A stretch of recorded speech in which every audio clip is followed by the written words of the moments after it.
हज़रत मोहम्मद सल्लल्लाहु अलैहि वसल्लम फरमाते हैं, जिस शख्स की बेटियां हो उसको बुरा मत समझो क्योंकि मैं भी बेटी का बाप हूँ। अस्सलाम वालेकुम। रोशनी के सफ़र के साथ मैं हूँ सबा अरूज।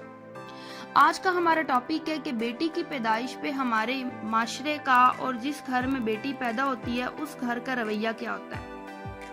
मैं देखती हूँ एक घर है जहाँ पे 3 बेटियां और वो बड़े परेशान है, हमारा बेटा नहीं है। फिर मैं एक घर ऐसा भी देखती हूँ जहाँ पे 5 बेटे हैं और वो रोते हैं कि हमारी बेटी क्यों नहीं है। जब हमें पता है कि हमारा इस बात पे इख्तियार है ही नहीं, औरत का इस बात पे इख्तियार नहीं है कि उसके यहाँ बेटी होगी या बेटा होगा, तो फिर हम नसीब से क्यों लड़ते हैं। इस बात की मुझे समझ नहीं आती। तो फिर हम अल्लाह की रजा में राजी क्यों नहीं हो जाते। और वो लोग किस जहालत में रहते हैं और अपनी बहू को, अपनी बीवी को घरों से निकाल देते हैं कि ये हमें औलादे नरीना नहीं दे पाई। एक औरत होने के नाते आप सबसे ज्यादा औरत को सपोर्ट करते हैं। आपके यहाँ बेटी हुई है और अगर आप खुद परेशान है कि हाय मेरी बेटी क्यों हो गई, मुझे तो बेटा चाहिए था, तो आपकी अपने वजूद पे एक सवालिया निशान है। चलें एक मर्द होने के नाते देखते हैं, अगर आपकी बेटी हुई है तो क्या आपको एक औरत ने जन्म नहीं दिया, तो आप औरत की पैदाइश पे परेशान कैसे हो सकते हैं।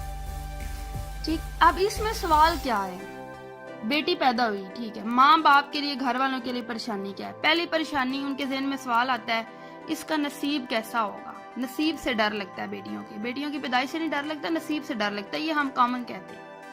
दूसरा होगा कि ये हमारे बुढ़ापे में सहारा नहीं बनेगी, रिस्क कैसे आएगा, कमा के हमें कौन देगा, ये तो शादी करके चली जाएगी। फिर तीसरा सवाल जो पैदा होता है बेटी की पैदाइश पे, हमारी नस्ल कैसे बढ़ेगी। इन तीनों सवालों का जवाब हमें यूं मिलता है। पहली बात ये है कि जो अल्लाह की मर्जी से इस दुनिया में आ गई है वो अपना रिस्क खुद लिखवा के लाई है, वो अपना नसीब भी खुद लिखवा के लाई है। अगर आप उसकी तरबियत इस तरह करें, आप दुनिया में देखते हैं फातिमा जना भी बेटी थी, अरफा करीम भी बेटी थी, नसीम अख्तर भी बेटी थी, बेटियों की मिसालें दुनिया में भरी पड़ी हैं। अगर आप अपनी बेटी, मैंने खुद ऐसे घर देखे हैं जहाँ पे गोश्त पका है, बेटे की प्लेट में बड़ी बोटी रखी जाती है कि ये लड़का है और लड़की की प्लेट में छोटी रखी जाती है कि ये बेटी है। ऐसे भी अभी भी किस दुनिया में रहते हैं, किस जमाने में जी रहे हैं लोग, और ये वाकयात हैं अभी भी।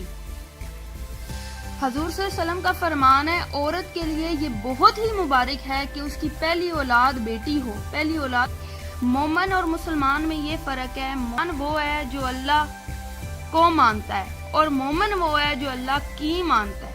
लेकिन बहुत अफसोस के साथ मुझे ये कहना पड़ता है कि ऐसे बहुत से मामलात हैं जिसमें हम अल्लाह को तो मानते हैं, हमें पता है अल्लाह कहता है कि बेटी रहमत है, लेकिन हम अल्लाह की नहीं मानते। अल्लाह कहता है कि मैंने इसका नसीब, इसका रिस्क, हर चीज लिख के दिया। अपनी बेटी की शानदार तरबियत करें, यकीन करें उसका, वो अपना नसीब तब्दील भी कर सकती है, उसके जरिए रिस्क भी आ सकता है और उसके जरिए नस्ल भी बढ़ेगी और नाम भी बन सकता है कि हाँ जी ये फलाने की बेटी थी और इसने इतना अच्छा काम किया।